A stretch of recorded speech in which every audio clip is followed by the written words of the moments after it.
8 horas, bom dia, seja muito bem-vindo ao Jornal Gente desta quarta-feira, 17 de março de 2021. Já vou avisar o ouvinte aqui da Rádio Bandeirantes que eu tô um pouco azeda hoje, viu? Então, vamos combinar assim, disso aqui que eu falar agora aqui, você desconta uns 30%, 20%, 10%, não é não, Giovana? Nosso ouvinte desconta o que quiser, porque cada um ali tira suas próprias conclusões. Mas, se eu estou dizendo que hoje eu estou um pouco azeda, e acho que todos nós estamos, né? Que situação que a gente está vivendo, né, gente? Mas também estou azeda com algumas desconexões que existem entre os assuntos que a gente leva aqui diariamente ao nosso ouvinte, com o nosso compromisso de informar, de analisar, de fazer com que todo mundo tenha ali a sua própria conclusão a respeito do que está acontecendo, que pode ser em concordância conosco aqui na rádio ou não, até porque a Rádio Bandeirantes, como uma rádio democrática, tem aqui várias possibilidades de visão do que acontece. Mas é o seguinte, a desconexão que ocorre hoje, que me parece tão flagrante, choca também pela gravidade da nossa situação. E essa desconexão ocorre, não é difícil de enxergar, em várias instâncias daqueles que têm a caneta na mão para tomar as decisões que hoje, mais do que nunca, afetam as nossas vidas. Quem pode negar que há uma desconexão no discurso de um ministro que assume agora, e eu desejo a ele toda sorte do fundo do meu coração. Ministro, a gente depende do senhor, ministro, só tem que acertar, boa sorte, estamos aqui para apoiá-lo. Mas, como não há uma desconexão entre um ministro que está assumindo e ali pesando as palavras, falando quase que em tese a respeito da situação do Brasil, e o que a gente vê hoje, relata todos os dias, nas capitais e no interior do nosso país, com hospitais chegando a colapso, com pessoas morrendo na fila, com o número de infecções e de mortes por Covid sem parar de aumentar. Como não há uma desconexão? É fácil, né? Quando a gente está ali na proteção do cargo, na proteção que às vezes Brasília oferece. Também é fácil, por exemplo, quando outras autoridades, e aí eu me refiro a decisões que foram tomadas pelo governo de São Paulo, têm a brilhante ideia de aumentar imposto em plena crise da Covid. Outro dia tinha uma matéria, dizia assim: governo de São Paulo estuda a possibilidade de rever reajuste do ICMS sobre a carne. Aí o governo fala, não foi reajuste, foi revisão de benefícios.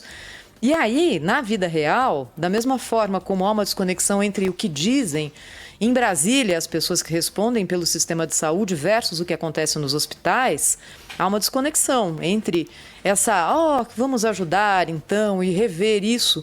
E o que a gente vê todos os dias, açougue, supermercado. Eu convido a essa pessoa que teve essa brilhante ideia de rever ICMS de alimento nesse momento para dar um pulinho no açougue, 10 minutinhos, vai lá, olha o preço, um por um, filé mignon contra filé, a 100, volta e pensa, será que eu tomei a minha decisão certa? Será que é isso mesmo? Há uma desconexão muito grande. Há uma desconexão também entre parte da nossa sociedade que sempre teve privilégio, sempre conseguiu ali ficar por cima da carne seca e que em algum momento da crise da Covid, pode ter tido, eu estou sendo boazinha aqui, pode ter tido a sensação de que estava mais protegida porque conta com assistência da saúde privada. Tem um bom plano de saúde, como diria minha avó. Aquele ali tem um bom plano de saúde. A gente trouxe aqui na Rádio Bandeirantes a informação de que alguns hospitais privados de São Paulo estão pedindo transferência de pacientes para o SUS, porque as UTIs privadas da cidade de São Paulo estão lotadas. Informação trazida em primeira mão ontem pelo José Luiz da Atena aqui no Manhã Bandeirantes. E é isso mesmo que está acontecendo. Como é que não há uma desconexão entre a pessoa que se acha protegida e não consegue enxergar o que está acontecendo? Então, se eu estou um pouco azeda hoje, é porque a gente fica, às vezes, muito aqui na conversa de gabinete e esquece o que está acontecendo na vida real, aqui fora, com transporte público lotado, pessoas que não recebem auxílio emergencial, outra desconexão. A demora que no Congresso Nacional ocorreu para aprovação do auxílio emergencial, que ainda não saiu. Quem vai receber, quando, quanto, não sabemos. A gente está chegando no fim de março. é uma situação que demanda um mínimo de sensibilidade maior de todos nós, especialmente daqueles que têm a caneta na mão. E é por isso que eu venho aqui publicamente dizer que o Grupo Bandeirantes teve muita coragem em lançar ontem, lançamento no Brasil Urgente, com o Datena, de uma campanha para sacudir a gente. Fala o seguinte: olhem o que está acontecendo nas comunidades pobres. As pessoas não têm o que comer. A discussão sobre, puxa, como é que eu vou pagar minha conta atrasada? Como é que eu vou fazer? Não, essa ficou para trás. O buraco hoje está mais embaixo, as pessoas não têm onde comer. Não vejo nada de bom? Vejo, vacina está chegando. E a hora que a gente conseguir aumentar a nossa proteção com cobertura vacinal, a gente vai sair dessa. Como é que a gente vai fazer hoje, nesse momento aqui? O dia de hoje, o dia de amanhã, o almoço e a janta? Isso é que é o problema. Então, eu começo o Jornal Gente hoje já pedindo desculpa aqui pelo azedume e abrindo o debate com o Pedro Campos e o Cláudio Humberto, direto de Brasília, com os nossos assuntos do dia a dia. Cláudio, bom dia, hein?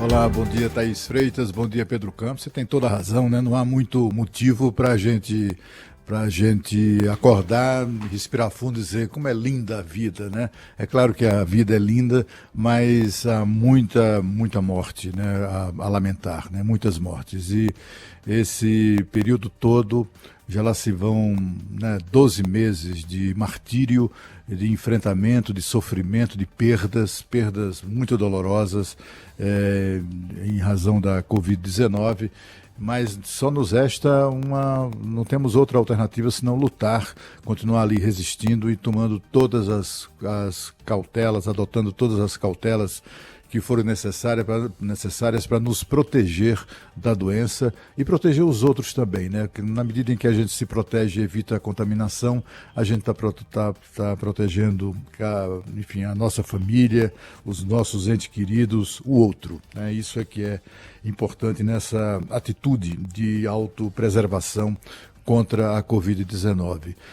O Brasil não precisa muito, né? Precisa apenas não ser atrapalhado. Você vê o resultado do CAGED de janeiro, né? É o melhor janeiro da história, pelo menos da série histórica, né? De controle, né? Do estatístico do número de carteiras de empregos com carteiras assinadas que são gerados no Brasil. Nunca houve, nos últimos 30 anos, um mês de janeiro que tenha empregado tanta gente, né, com carteira assinada. Isso mostra como o Brasil está sempre ali, se teve uma mínima chance de respirar, já responde imediatamente, já faz isso, as pessoas apostam, os empresários, os industriais, no caso do mês de janeiro, o grande salto da oferta de empregos foi do setor da indústria. Então tem gente lá disposta a investir no nosso país, investir nos seus negócios, né? Apesar de tudo recomendar o contrário, não apenas do ponto de vista do ânimo das pessoas, mas também de uma legislação que continua arcaica, uma legislação que conspira contra a geração do emprego, uma legislação que favorece a permanência de uma coisa que já deveria ter sido extinta, que é essa justiça do trabalho, continua fazendo presepadas, praticando verdadeiros crimes contra a economia, no sentido de tomando decisões absurdas que desestimulam as pessoas a aumentar a oferta de emprego, né? Hoje em dia, uma dona de casa pensa 1000 vezes antes de contratar uma auxiliar para ajudá-la em casa, em razão do risco que isso pode significar do ponto de vista de decisões absolutamente loucas adotadas pela Justiça do Trabalho de uma maneira geral. Então, assim, nós vivemos num país com muitas dificuldades, mas assim, olha, nos dê vacina, é tudo que nós queremos, né? Neste momento, segundo a plataforma vacinabrasil.org, já foram aplicadas 14.216.000 doses de vacinas em primeira e segunda dose. Em primeira dose foram 10.412.000 doses aplicadas já. Bom, o fato é que nós temos mesmo que registrar isso, né? Temos que estar sempre denunciando as malfeitorias, os erros, né? Os governantes cometem erros aqui a todo o momento, se não na condução da pandemia, do enfrentamento da crise, em decisões como essa que foram adotadas pelo governo de São Paulo, de aumentar impostos num momento tão crítico da economia e dar isso outro nome, né? Chamar isso de revisão. Revisão. Não, na prática o imposto aumentou, dê o nome que dê, né? Invente lá, pode tucanar à vontade a tragédia do aumento de impostos, mas foi aumento, né? E isso é de uma insensibilidade atroz, né? Inconcebível num momento como esse, tanto quanto é inconcebível o comportamento de governantes como o próprio presidente da República, que desdenhou da pandemia desde o primeiro momento. Cláudio Humberto vai tomar uma água, o ouvinte percebeu. É horrível quando acontece Bichinho isso, do Hanan, né, Cláudio? né? Não tinha uma no meio do propaganda que falava raciocínio, isso? você começa a ter, você dá uma pigarreada e continua. Já passei por isso várias vezes aqui no microfone, ainda vou passar. Cláudio vai tomar uma água aí, que certamente volta com a gente já na sequência aqui no Jornal Gente, enquanto eu vou falar um pouquinho sobre o novo ministro da Saúde, né? O Marcelo Queiroga, que ontem começou o processo de transição, de transmissão do cargo com o general Eduardo Pazuello, e falou algo interessante, deu aí indícios de como vai tocar a saúde pública nesse cargo de liderança, né? Que aceitou o convite do presidente da República para tocar a partir de agora. Ele falou sobre união. Temos que unir esforços com os secretários municipais de saúde, aos secretários estaduais de saúde, aos órgãos representativos como CONAS, CONASEMS. O Ministério da Saúde está muito empenhado em trabalhar de maneira harmônica, em parceria, para melhorar a condição de assistência. Também falou sobre restrições, medidas aí que estão sendo tomadas nos 4 cantos do país para frear o contágio do coronavírus. Conclamar a população que utilize máscaras. São medidas simples de bloqueio ao vírus, que lave as mãos. E a gente pode, com essas medidas, evitar ter que parar com a economia de um país, né? É preciso unir os esforços de enfrentamento à pandemia com a preservação da atividade econômica. E lembrou que o presidente da República é o dono máximo das recomendações. A política é do governo Bolsonaro, a política não é do ministro da Saúde. O ministro da Saúde executa a política do governo. O que isso tudo quer dizer, né, Cláudio, Thaís, ouvintes? A gente conta, claro, sempre com a sua participação, né? São as primeiras palavras do ministro da Saúde. É preciso dar tempo no cargo para ele poder trabalhar. Thaís, é exatamente aí que a gente pode concluir, pelo menos nesse momento, do discurso que foi apresentado depois da primeira reunião. Repito aqui, é o começo de tudo ainda, vamos ter de dar tempo para o ministro no cargo. Fizemos isso com os outros ministros, é uma prática, né? É do jornalismo responsável dar tempo ao tempo. E lembrar que a atual gestão do Ministério da Saúde, se tem pontos positivos a serem destacados, eles vieram do corpo técnico, né? Do SUS, do Ministério da Saúde, da Anvisa, de órgãos que estão aí colocados, ligados ao Ministério de alguma forma, ligados à área da saúde de alguma forma, e que tomaram medidas importantíssimas, como, por exemplo, essas tomadas pela Anvisa, né? Muita gente fez críticas lá antes disso acontecer, por isso é importante esperar um pouquinho antes de antecipar essas críticas, né? Muitas vezes. E a Anvisa aprovou em tempo recorde a autorização para vacinas. Está debruçada sobre mais vacinas e vem mais autorização por aí. Vocês não tenham dúvida disso, é a sinalização que nós temos dos técnicos da Anvisa, né? Pessoas que estão lá para trabalhar, para verificar se há algum risco nesses medicamentos, nessas vacinas que estão pedindo autorização para o uso no Brasil. Já tem até medicamento também aprovado pela Anvisa, né, para ser utilizado aí em território nacional, para tentar dar um suporte para aqueles que desenvolvem as formas mais bravas, as formas mais graves, exatamente, Thaís, obrigado, da pandemia de coronavírus, né, Cláudio Humberto? Mas assim, a gente não pode esperar muito, né? Nós temos sempre muito, assim, aquele viés da busca da referência, do ídolo, né? Ou pelo menos daquela autoridade que vai resolver tudo. O cara que desce do Olimpo lá, o deus do Olimpo, e resolve tudo. A gente sempre atribui essa condição ao presidente da República, ao governador do estado, ao prefeito. Agora sim, agora fulano assumiu. Só que na prática a teoria é outra, né? No caso do ministro da Saúde, assim, eu não acredito, assim, não vai mudar muito. O que teremos um ministro que é do ramo, é médico, é do setor de saúde, conhece profundamente a questão da saúde pública no Brasil. Nós temos alguém que é politicamente muito mais habilidoso, já se percebeu nas primeiras declarações, do que o ministro que sai, sem dúvida nenhuma. Vai ser alguém que não vai criar muita marola, é um homem do entendimento, vai conversar com todo mundo, vai receber governadores de todos os estados, independentemente da sua filiação partidária, sem discriminações e tal. Ele é uma pessoa assim, ele tem, eu acho que vai melhorar a qualidade do ministro, né, da figura que está investida do cargo de ministro. Mas assim, vai mudar o quê do ponto de vista do avanço da doença? Ué, por exemplo, ele já está recomendando o uso de máscara, já é um avanço, não é? Eu acho que é isso, eu acho que é legal essa atitude, né? Mas se você se ele comprar mais meia dúzia de vacina, já são 2 pontos positivos, né? Porque assim, o outro ministro que saiu não falava nada sobre máscara, que como você lembra bem aqui, foi definida... O ministro que saiu só vivia de máscara. Não, mas não falava, não vinha a público defender a máscara. Enquanto o presidente da República estava andando sem máscara por aí e questionando máscara, o ministro da Saúde estava quieto. Esse já está falando de máscara. Veja só que avanço que tivemos, né? Isso é muito bom, mas eu digo assim, ninguém imagine que o novo ministro, seja quem for, bota lá, sei lá o quê, alguém que, enfim, da representatividade que teve o saudoso Adib Jatene, por exemplo, né? Bota lá. Não adianta, a não ser do ponto de vista do discurso e tal, não adianta muito. O que nós esperamos do ministro é que, se há travas, que ele as retire.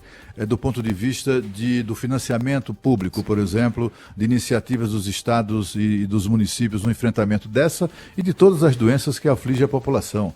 O ministro da Saúde existe para isso, para liberar a grana. É só para isso. Quem comanda a assistência pública à saúde não é o Ministério da Saúde, são os estados e municípios. É assim que funciona o SUS e funciona assim há décadas, né? Quem administra o hospital público, quem administra os estoques de medicamentos, enfim, de todos os instrumentos que são necessários ao atendimento da população, é o município e é o estado. É assim que funciona. Do Ministério da Saúde, o que se espera é que não atrapalhe, é que libere os recursos que forem necessários, recursos do SUS. Não são inesgotáveis, mas dos maiores orçamentos de toda a República. Então não se espere milagre, né? Ninguém, seja qual for o ministro, não se espere desse ministro também. Muita gente ficou nessa expectativa, né? Eu vi colega escrever isso, colegas muito sérios e tal, escrevendo isso. O Brasil precisa de um ministro que diga não ao presidente da República. Meu Deus, isso é fantasia, né? Isso não existe. Isso absolutamente não existe. Claro, até porque se não houver uma sintonia, né, Cláudio, inviabiliza o trabalho. Não é isso que eu estava dizendo. Não me refiro a você. Eu me refiro a... Eu vi muito isso. Não tem que dizer não, mas, por exemplo, enfrentar o presidente... Jamais o ministro tem que enfrentar o presidente. Isso aí mostraria uma descoordenação e não é isso que se almeja. Agora, por exemplo, tem a questão do número de leitos de UTI desativados pelo Ministério da Saúde durante a pandemia do coronavírus. É uma reclamação de governadores, né? O caso foi parar até no Supremo Tribunal Federal. Tem uma decisão do Supremo, né, que obriga o governo federal a cumprir uma relação de leitos que tinha sido acordada para vagas de UTI, que é o principal problema que nós estamos vivendo hoje. A pandemia chegou a esse ponto porque não tem assistência na saúde pública para atender a demanda do número de pacientes. E isso cabe ao ministro da Saúde, isso cabe ao Ministério da Saúde ver essa questão, né, do repasse que a União faz para os estados. Os estados recolhem os seus impostos, passam para a União e esperam essa devolução, né, de dinheiro em serviços como esse de saúde. E isso, Pedro, não estava acontecendo, né? Teve muita malandragem nisso também, viu? De governantes que fecharam vagas de UTI e enquanto tentavam ali reativá-las, responsabilizava o governo pela falta de envio do dinheiro. A coisa é automática. Você conversa com qualquer gestor, enfim, minimamente isento nessa confusão, e você vai ver. Você sabe como é que funciona o SUS? O cidadão vai a uma consulta médica, aquilo tem um custo, né? O custo da consulta, aquela consulta médica, se o Estado estiver, e deve estar a essa altura, todos já devem estar integrados ao sistema informatizado do SUS, aquela consulta é informada ao SUS por computador, né, automaticamente, e o dinheiro correspondente àquela consulta é liberado automaticamente, em segundos. Em segundos. Então, assim, quando o Estado investe em alguma coisa, faz a licitação para a compra de um medicamento, de respiradores, seja o que for, de equipamentos de proteção individual e tal, e compra, esse dinheiro é automático, é liberado automaticamente para os estados. É assim que funciona. O que a gente pede, exige e espera do ministro, seja quem for, o novo ou o velho, é que não atrapalhe isso, é que não permita que esse fluxo de liberação automática de recursos pelo SUS sofra qualquer tipo de interrupção. É isso é essa gestão que se espera do novo ministro da Saúde. Mas ninguém deve achar que, em razão do novo ministro e de medidas que eventualmente ele toma, não há medidas que o ministro tome que possa frear, por exemplo, o avanço do coronavírus com essas novas variantes que são exatamente caracterizadas pela rapidez da contaminação. Não tem como. Isso é um processo que passa por uma série de medidas, inclusive principalmente de lockdown, né? Foi isso que aconteceu na Europa. Nós estamos vivendo agora o que a Europa viveu no início do ano, né? As novas variantes que começaram, inclusive a primeira delas detectada no mundo inteiro, foi no Reino Unido. Os países, inclusive, fecharam as fronteiras. E a Europa não adiantou, porque aquilo se espalhou pela Europa inteira. Os países estão ainda vivendo uma situação difícil. Agora é que um ou outro começa a flexibilizar. Portugal, por exemplo, já começou a flexibilizar. Os números começam a ceder, mas não foi pela vacinação. Lá tem 15 países com vacinação suspensa por falta de vacina, que é outra questão que a gente precisa sempre lembrar. Quer dizer, o Brasil mandou mal, certamente, nessa questão da compra de vacinas, mas foi uma dificuldade também encontrada no planeta inteiro. Só que não teve dificuldade de vacina foram os Estados Unidos, Índia, Reino Unido e também e a China, que são grandes produtores de vacina. Tirante estes, o Brasil é o país que mais aplica vacinas, imagina. Apesar de ser um número tão baixo, nós somos 220 milhões de habitantes e até agora foram aplicadas 14 milhões e 200 mil doses. É um número insuficiente, inexpressivo para o tamanho da população brasileira. Mas é o maior volume de vacinas aplicadas no mundo inteiro, abaixo desses 4 grandes produtores de vacina. 8 horas e 23 minutos. Tem muito ouvinte conversando com a gente aqui sobre esse assunto na abertura do Jornal Gente da Rádio Bandeirantes. 11 999 048756. E outra pergunta eu gostaria de fazer: como que um estado com 40 milhões de habitantes, que é maior do que a Espanha, muito provavelmente em termos de habitantes, de população e tamanho, tem 11 mil leitos de UTI e está com colapso?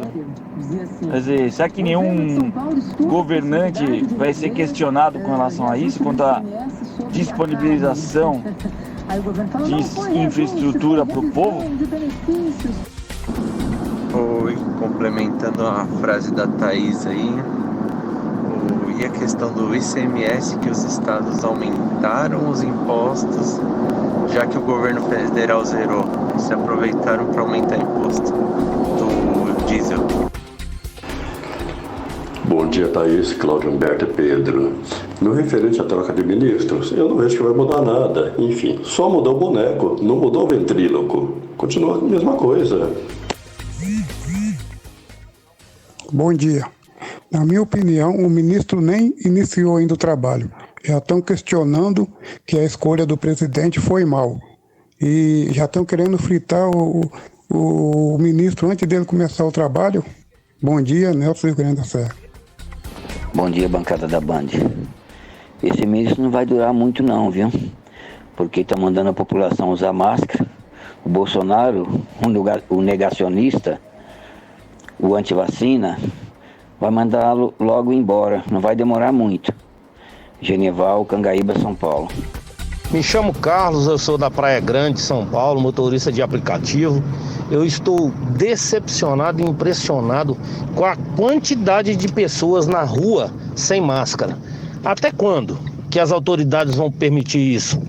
Tem que tomar logo uma atitude drástica, porque senão nunca essa doença vai chegar ao fim. Se importa para você, estamos presentes.